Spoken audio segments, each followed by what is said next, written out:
What's up, peeps? We're back. As always, I'm your host, Lee Bentz, and thank you so much for joining us this week for the AEW Insider YouTube Movies and More edition. We got kind of a big show today. I always say that, but it takes me forever to write these things, so it's always big to me.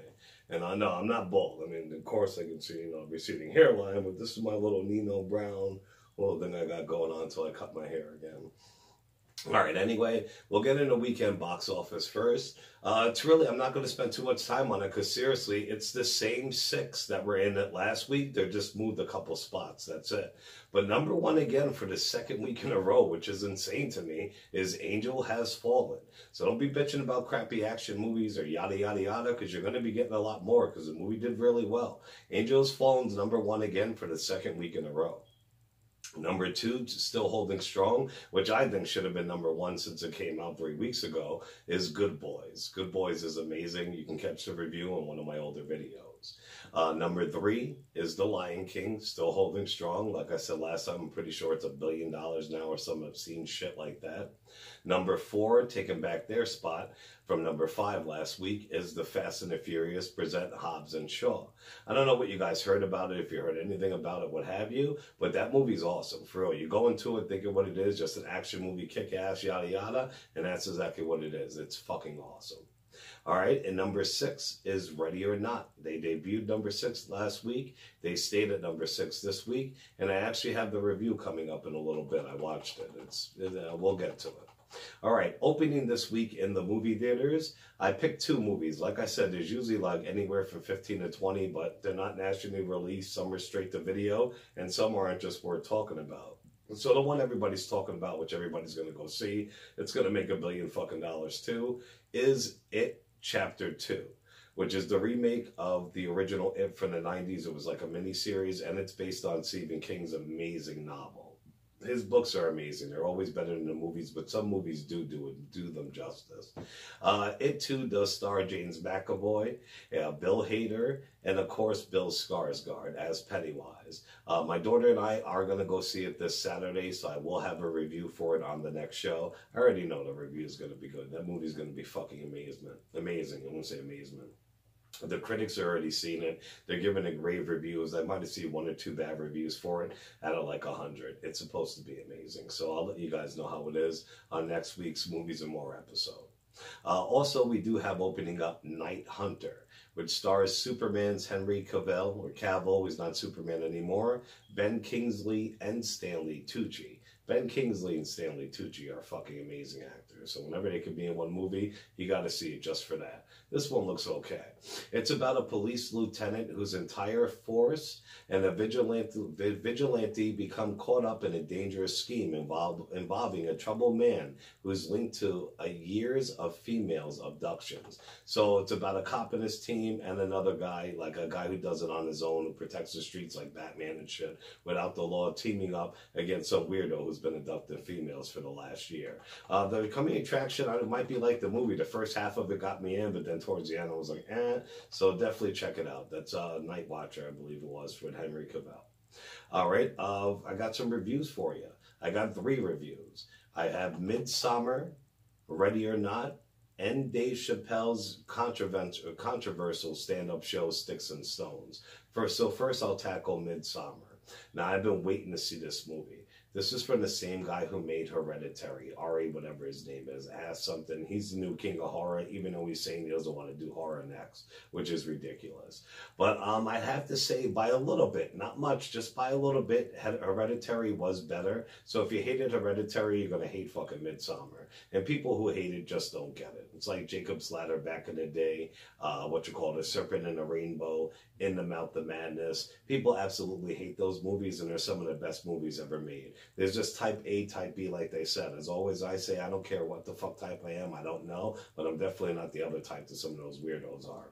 So if your mind is open and you get movies and shit like that, you'll get this movie. And the movie's fucked up. It's about, the main story of it really is about a relationship. It's about a guy and a girl who've been going out for 4 years, and a guy wants to break up to her. Something tragic happens in her life, so that prevents him from breaking up with her. Like 2 weeks before that happens, or a week and a half, him and his friends, without her knowing, already planned a trip to Sweden. It's him and his 3 buddies. One of them is from Sweden, and he told them all about this Midsommar, which is the Midsommar Festival that his community does out there. It's a huge concert, it's a huge celebration, it's the dopest party, acid, everything for days. So they already got their plane tickets are ready to go, and the friend or somebody mentions it to the girl, and that's the first she heard of it. So since she's such in a bad spot, the guy actually invites her along, even though all his buddies want him to break up with her. So they all go over there, and then of course with the guy who directed this, just like Hereditary, once they get there, shit starts going down. Like, these guys are fucking crazy. The people who are there, it is not some big concert. It is definitely a big summer event, but not in a good way. It's fucked up. So, I mean, this movie is fucked up, seriously. I don't like to spoil. I mean, I might start spoiling and then just tell you how to skip ahead in the video, blah, blah, blah, but I'm trying not to do that right now. But if you like horror movies, if you like movies with a good story, dialogue heavy, but in a good way, like a Tarantino film, and then the payoff at the end is really fucking good, then you'll like this. Midsommar is absolutely insane. But, I mean, people are always saying it's their favorite movie of the year, yada, yada. I thought I would like a lot better. I'm not saying it was bad at all, because it wasn't. It was really good, but I thought it would be a little bit better. Hereditary, like I said, is better. But I give Midsommar an 8 out of 10 stars. Midsommar is all right, so definitely check it out. All right, then I did watch Ready or Not. Now, I've been waiting to see Ready or Not for like 8 months ago now. We went to like in the movies in February or January, some shit like that, and I seen a commercial. It looked absolutely awesome. What it is about this woman who's getting married. She's actually married into the richest family in the world, one of them. They're like a gaming family. They do board games, virtual reality, games for events, whatever. So that's what they're in the business of, and they're absolutely rich. And to be part of this family is like something big. You're going to be set for life. You're going to be well known, what have you. So, this chick is happy as a pig in shit, obviously getting in this family. So they get married, yada, yada. They have a dinner celebration at the end, and they tell them, since they're a family about playing games, we're going to play a game. So she draws out of this black box. She draws the hide and seek card. Now, come to find out, not ruin or anything, it's in the premise of coming attraction. They've done this a lot in the past, just saying. So, I mean, if you don't want to hear it, skip ahead now. I'll put the time here, blah, blah, blah, just for this little part. But they do this a lot, this family. And all the time, a bad card is drawn. Like, sometimes the cards are good. That's how they actually build and expand their family. But she picked the hide and seek card. So the hide and seek card is that they have to actually hunt her. So she thinks it's a game of hide and seek at first, and they don't even tell her, which is fucked up. But these guys start getting weapons like crossbows, this and that, and they're actually trying to kill her. The kids are in on it, the maids are in on it, the family's in on it. Nobody's fucking left out. Even the kids. It's fucking crazy. So this chick finds out that she's fighting for her fucking life now, trying to survive these weirdos. So the whole thing of the movie is that you want to know why this family's doing it, if this chick's gonna survive. It's fucking crazy. But the family's awesome. Of course, there's a big cast. There's kids, there's sisters, there's brothers, there's aunts, grandmothers, grandfathers, fathers, what have you. So it's a big family, all with their own unique personality. So it's very funny. But Ready or Not is not doing well in the theaters, even though it should be doing a lot more. I was waiting to see this movie for a while, but after watching it, the first half, definitely I wasn't into. The first half of the movie dragged, seriously. Just saying, she didn't even fucking find out what's going on there. The game of hide and seek didn't even start until 30 minutes into the movie, and the movie's only an hour and a half long. So, I mean, come on, you know what I'm saying? So, what was I going to say? The first half of the movie didn't get me, but the second half definitely did. So, I mean, I give it, I don't want to give it this, man, but I give it a 7.5 out of 10 stars. I thought I was going to give Ready or Not an 8 or a 10. The critics are saying that there's going to be a sequel. For the ending I see, and I don't know how there's going to be blah, blah, blah. And that's not ruining it, honestly. You'll see what I mean. But I don't know. But I thought this was going to be really, really good, like 8 or a 9 or a 10. But I do give, Ready or Not, a 7.5 out of 10 stars. The second half and the ending of the movie is good. So definitely check it out. And now on to Dave Chappelle's Sticks and Stones. Unless you've been living under a rock, as I always say, you've seen this all over social media. People are fucking butthurt. They're going crazy, blah, blah, blah. It's in the title, Sticks and Stones. So he's going to be saying some crazy shit. And you got to know, Dave Chappelle is a comedian. If you watch the show and all that, even though he says the craziest shit and behind every joke is a sense of truth, a lot of the shit he doesn't mean. But nobody's safe, man. He goes after Josie, whatever his name is, Smollett from Enterprise, for doing that bullshit. He also goes after the LGBTQT community. He goes after fucking everybody, man. Nobody is safe. So it's crazy. It's balls to walls in your face. And a lot of times himself, literally, like he says at least 5 times in there, he says something so outrageous that he's either got to drop the microphone or like run to the back of the stage and just start laughing and then come back out. So everybody taking this shit as fucking literal and serious. You're all just a bunch of pussies looking to start shit, blah, blah, blah. Anyway, like they said in the truth, Chappelle is the Richard Pryor of our generation, and there is nobody better. If Chris Rock who, everybody fucking who, Dave Chappelle is the king. So if you want to laugh your fucking ass off for an hour straight and hear some crazy, crazy shit, you definitely got to check out Dave Chappelle's Sticks and Stones. I give that an 8.5 out of 10 stars. That was good shit. All right, now on to movie trailers. Now, everybody's seen the Joker trailer. People have not known what to think about this movie. People have been shitting on it from the door. The trailer just makes you drop your mouth open. You're like, Joaquin Phoenix has done it again. I didn't even see the fucking movie, listen to me gushing over it. But he's done it again. Like, it's ridiculous. It literally is the origin story of the Joker, but it's never been told this way before. No other Joker has acted this way before, what have you. It's about a guy who takes care of his sick brother, and society is just treating him fucked up. Like, for real, like, fucked up. And he can't take it, and he snaps. And then, it takes place in Gotham City, though. Thomas Wayne, Bruce Wayne's father, is in it, you know what I mean? So it's definitely DC. It's based in the Batman universe, but it takes place, I think, like in the 70s or some shit or something like that. It's crazy, but it's awesome, man. It's based on, I can't even think of it, the comic movie. I can't even believe it's slipping my mind. But it looks amazing. It looks amazingly awesome. Already it's talking about getting Oscar buzz. People went to go see it. All the critics are gushing over it. I've seen reviews from places that don't even give 6s, and they're giving it perfect 10s, what have you. So the Joker is going to be amazing. Check out the trailer if you haven't seen it. Also, a trailer was dropped for a movie called Killer Man. I apologize. This is with Liam Hemsworth. If you don't know him, he's the guy from the Hunger Games. He's Chris Hemsworth's brother, his twin brother, even though they don't look like twin. Thor, his brother Liam, and he's Miley Cyrus's on again, off again fiance all the time. But anyway, it's about some thugs who are about to make $3 million for robbing corrupt cops. On their getaway, shit goes wrong and they get into a car crash. Liam Hemsworth gets amnesia. He lost his memory.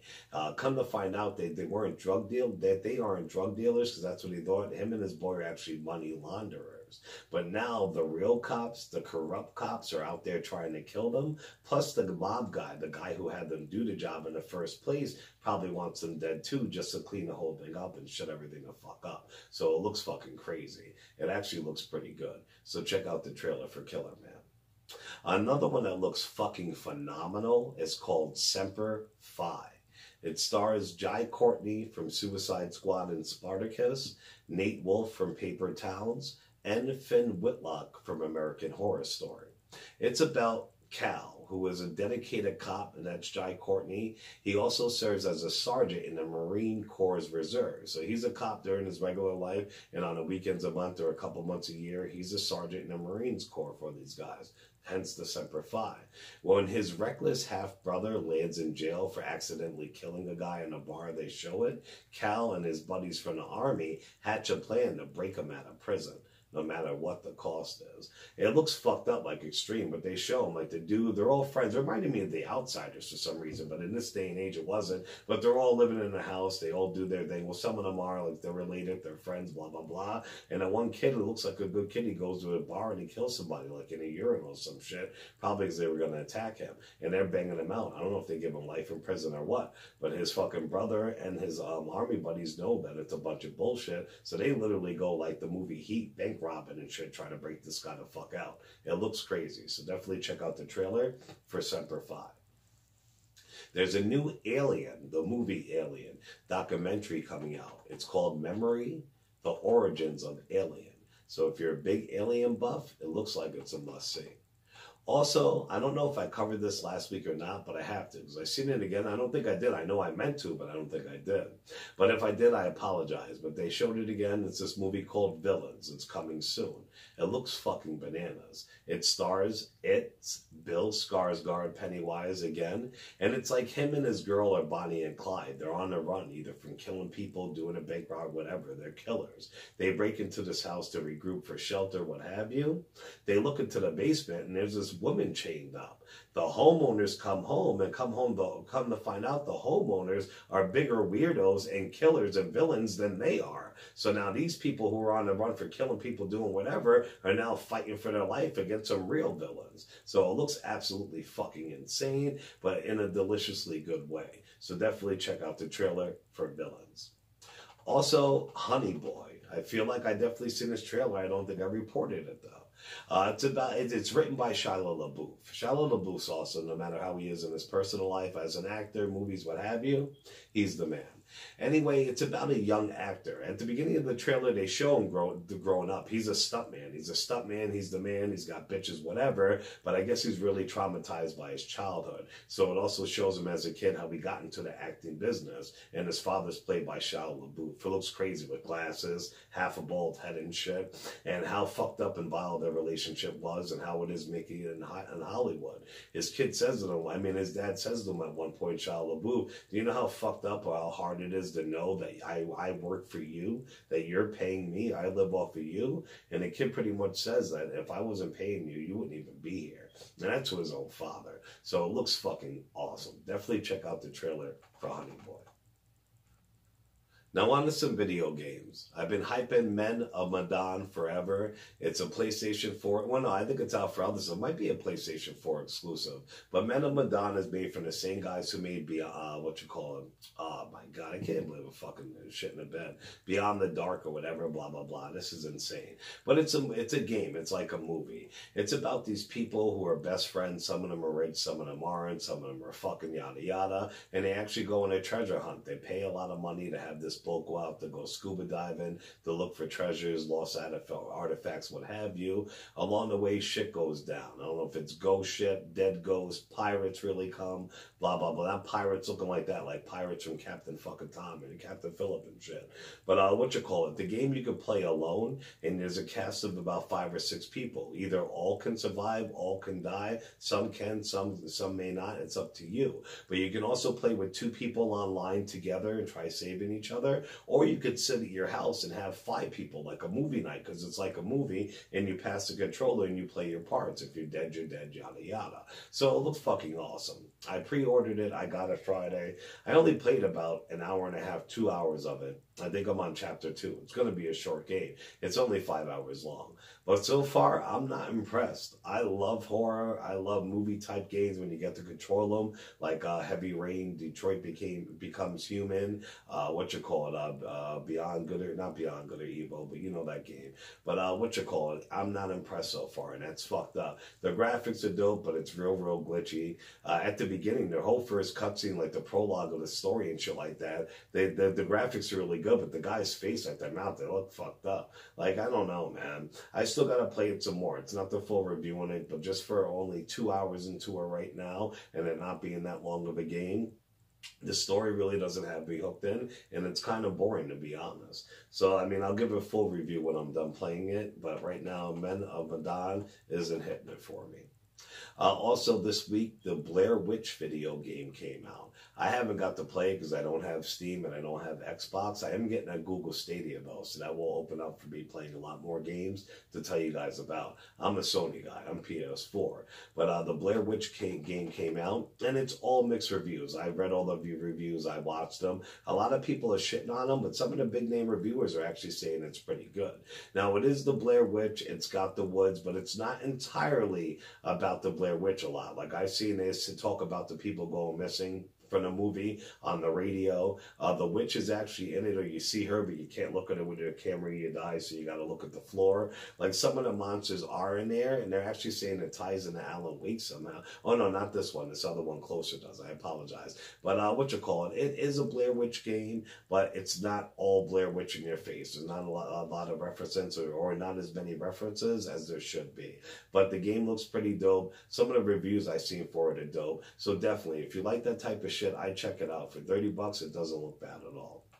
All right, now we got some movie news, and then we'll wrap up this. Now, I'm super stoked about this news. I love horror, so I try to get as much horror news, good news as I can for shit I'm excited about. And hopefully you guys are excited for it too. So Halloween Kills, the sequel to the 2018 awesome Halloween. There is some casting news, and I'm fucking super stoked about this one. Anthony Michael Hall from Weird Science, The Breakfast Club, The Fucking Bomb. He's returning to the Halloween franchise as the role he played as a child. He will be returning as a grown-up Tommy Doyle, which is super fucking cool. Also, original actress Kyle Richard will be returning as Lindsay Wallace.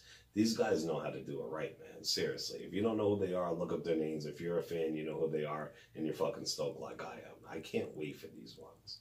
Also filming for the newest Saw film. It'll be the 9th Saw film. It finished shooting. I hope it's a great movie, because I really like Jigsaw. My daughter did too, the last one they came out with. The only thing I'm hesitant about is that this is a Chris Rock story. He helped write the story. He's a producer, and he swears he's about intensity, suspense, and it's going to be awesome. Samuel L. Jackson's in it and actually plays his father. I have nothing against either of them, especially Samuel L. Jackson. Not even Chris Rock, but in charge of the Saw film, saying it's going to be gory and suspenseful. I just don't fucking see it, man. But they're saying the traps are going to be in it and all that, so let's just keep an open mind, man. I don't know, but the new Saw is done filming, and it's actually coming out in May of next year instead of October. That's the beginning of the summer, so that's a good sign, but that's probably because Chris Rock's name is behind it and Samuel L. Jackson's in it. So who knows what the fuck this is going to be. We just got to wait for the trailer. The director of Donnie Darko, which is an amazing film, is directing the biopic of Twilight Zone's host, creator, star, Rod Sterling. This should be really good and done really well. I can't wait for that. You probably heard Kevin Hart suffered major injuries to his back after the person driving his vintage car lost control of the vehicle and veered into an embankment on Sunday in the Malibu Hills in California. The report states that Hart was not driving his 1970 Plymouth Barracuda at the time of the accident. The driver was not under the influence of alcohol.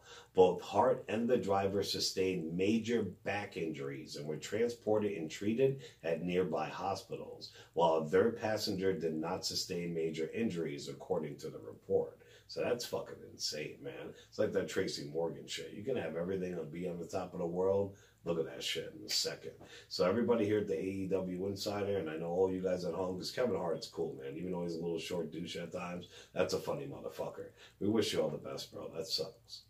Also, you must have seen at least one of them by now. There were 2 documentaries out for a failed festival a few years back. It was called Fyre Fest. Ja Rule, the rapper, backed it, and this young cat named Billy McFarland, who's still in jail right now, I might add. Well, they advertised this amazing music festival on the island. It's supposed to have the dopest artists there, the biggest bands, the biggest rappers, the dopest sleeping arrangements, like whole bungalows. You can rent a yacht. It was supposed to have the finest, most delicious, most amazing food, all this. People paid thousands upon thousands of dollars to get there. When these people got there, the fucking place was a mess. No major talent was there at all besides Ja Rule, and he's not even major anymore. This was only a couple of years ago.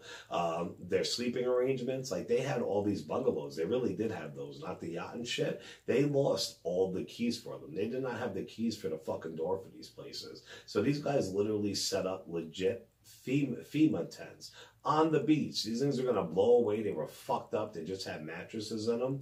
And they had the most famous picture of food ever. And I'll post it right here. This is what they gave them for food after promising this shit and charging them all this money. As soon as this fucking picture hit the internet and went viral, it was fucking over. So Ja Rule scammed them all out of money, but of course nothing happened to him. That dude Billy's still in jail. Even when he went out, he was caught still selling tickets. He used a different name, had a guy in charge of it, but it was still him behind it. And they were selling tickets to like the Met Gala ball or whatever it is. And people who go there know that you can't buy tickets. So he got busted for that again. I think that's really why he's in his time in jail. I don't even know. But anyway, when they did this before it happened to get people sucked in, they did this beautiful music video and this trailer about the island, all this shit. It had beautiful models, had all this talent, had Kyle Jenner, had like GD Hadid, all of them, and they're like, come to Fyre Fest, you know? They were posted on all their social media, all their Twitter, what have you. Well, guess what? Their bitch asses just finally got handed lawsuits, which they should have. I'm not a hater at all, but these chicks literally make hundreds of, and guys too, make upon hundreds and hundreds of thousands of dollars a year for advertising shit that they don't use, they'll never use, places they've never been to, just putting it on their Twitter, putting it on their Instagram, and people just eat it up and go buy it.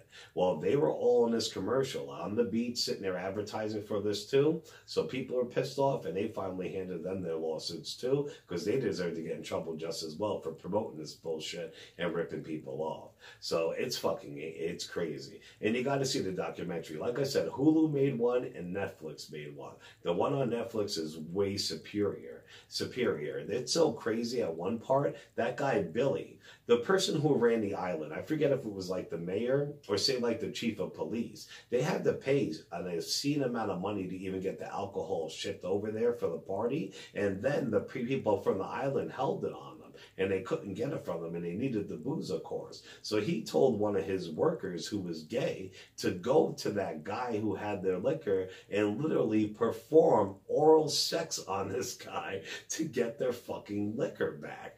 True story. It's insane. I won't tell you what happens. Watch the documentary. Watch the one on Netflix. It's called Fyre. Fyre. That was the name of the festival, Fyre Fest.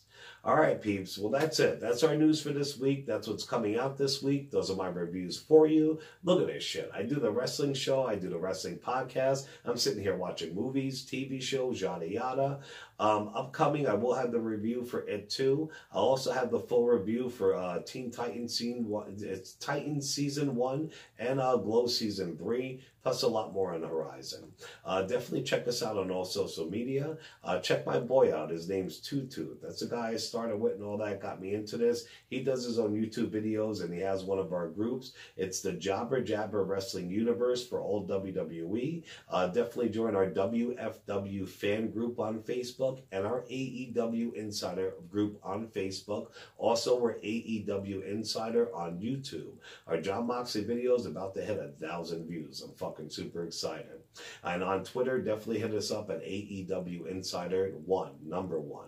I'd love to hear from you guys. Anything you guys want me to cover, let me know. I'm going to be going to haunted houses with my daughter. We're going to be going to the Northeast Pennsylvania Horror Fest. We got AEW Wrestling in October. Plus, I'm going to do like a Halloween list from here, my top 5 favorites, Christmas, what have you. So definitely keep in touch, all right? Stay tuned. I thank you guys so much for all your support, for tuning in, listening to the podcast. Our podcast is on all major outlets.